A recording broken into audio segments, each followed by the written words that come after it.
আরো একটা ডার্বি, যে ডার্বি কিনা কলকাতা ছেড়ে গুয়াহাটিতে চলে যাচ্ছে। বাংলার ডার্বি, বাঙালির ডার্বি, বাঙালির অহংকার, বাংলার অহংকার, যে ডার্বির জন্য অসংখ্য বাঙালি তাকিয়ে থাকেন, মাঠে আসার কথা ভাবেন, অথবা যারা মাঠে আসতে পারেন না টেলিভিশন স্ক্রিনে জন্য তারা সময় বার করে রাখেন। টেলিভিশন স্ক্রিনের সুযোগ তো রয়েছে, কিন্তু মাঠে যাওয়া এবং এই যে বাইপাস অকুপাই হয়ে যাওয়া, একটা দিন লাল হলুদ সবুজ মেরুন হয়ে যাওয়া, এটা তো বাঙালির ঐতিহ্যের মধ্যে পড়ে। কিন্তু সেই ডার্বি এবার বাংলা ছাড়া হচ্ছে।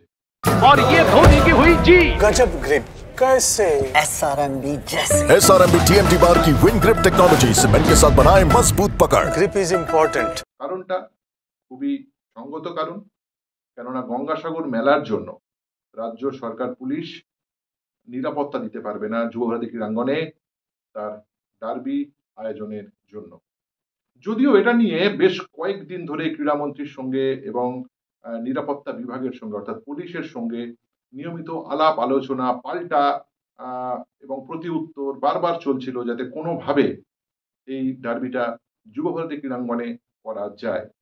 মোহনবাগানের হোম ম্যাচ ছিল, ফলে মোহনবাগানের আয়োজনের ছিল এই ডার্বি। তারা শেষ পর্যন্ত চেষ্টা করেছে যে ডার্বিটা যুবভারতী ক্রীড়াঙ্গনে যাতে রাখা যায়, কিন্তু শেষ পর্যন্ত যুবভারতী ক্রীড়াঙ্গনে রাখা যাচ্ছে না বলে খবর। এবং এই ডার্বি বাংলা ছেড়ে না উড়িষ্যা না জামশেদপুর, যাচ্ছে নর্থ ইস্ট অর্থাৎ হাইল্যান্ডারদের ঘরে, অর্থাৎ গুয়াহাটিতে।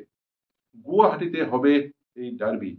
এবং যতটুকু খবর, গুয়াহাটিতে দুটো দল কলকাতাতে তাদের প্রেস মিট এবং অন্তিম যে প্র্যাকটিস একদিন আগে সেটা করে, যতটুকু খবর, এটা এখনো পর্যন্ত শিওর না, ম্যাচ খেলতে যাবে ম্যাচের আগের দিন এবং শুধুমাত্র ম্যাচটি খেলার জন্য সেখানে যাবে। কিন্তু দর্শকদের এই হাতে অল্প কিছু সময়, এর মধ্যেই কিন্তু ট্রেনের টিকিট ওয়েটিং লিস্টে চলে গেছে, ফ্লাইটের টিকিট গগনচুম্বী দাম।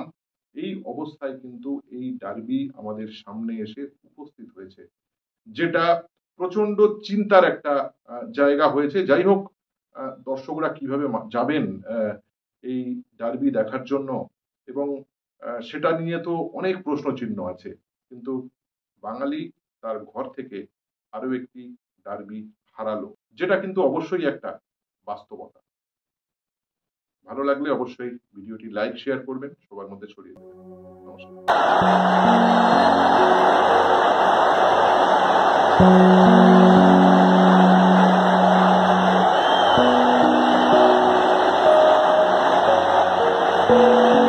extra time